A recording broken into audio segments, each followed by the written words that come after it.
Hi everyone, I'm Ron Gagnon, President and CEO at Grand River Hospital.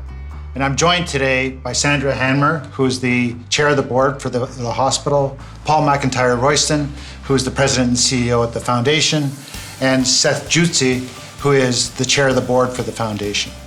And today we're spending a couple of minutes talking about the many accomplishments of our teams at both the hospital and the foundation over the 2022 and 23 fiscal year.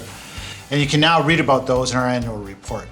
When I take a look at the annual report, one thing that's really cool is all of the exciting things that our team members do, as well as deliver the day-to-day activities. And it's really neat to see how far we've gone and how much more we can still do with all of the energy from the team.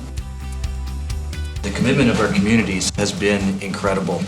More than 16,000 donors helped us raise nearly $29 million. It's our biggest year ever. What a success. That's a great comment, Seth, because our communities really are pivotal to what we're doing. And what better place to live than Kitchener-Waterloo, where we've got a lot of innovation and innovation in medical space that really helps us move care to the community forward. It's amazing.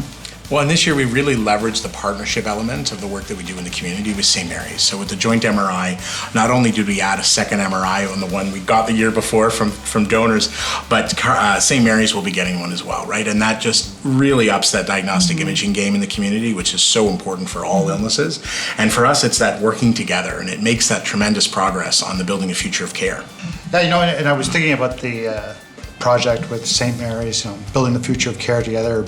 It's a really neat project, and I talk about it as a generational project, right? It is an opportunity, a once-in-a-generation opportunity for the two hospitals, and will have impacts on generations to come in the community.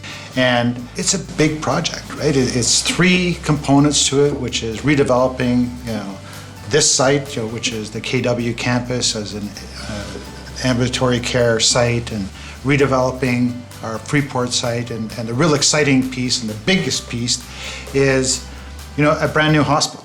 And a project like that can take so long to come to fruition, and to open its doors. Sometimes you lose track of how much progress you actually make. And just in the last year, right, we got official funding from the Ministry of Health to do the planning associated with this project, and now we're just about to launch a call for lands for the site for that new hospital. And I think the really important piece is we're going to be sharing all three sites with St. Mary's. I know the community is so excited for those doors to open of the new hospital when it happens, even though we've got a little ways to go.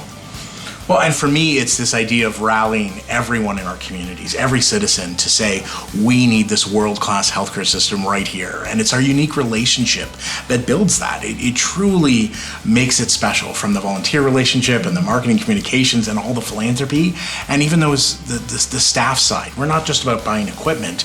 It's about the coffee coins and the meal tokens that are been donated by our community to provide that next step up, just to make a bit better day in the life of a hardworking healthcare worker. It's very blessed that we're in this place with you. I know I speak for all of us by saying a big thank you to everyone who contributed to the successes over the last year.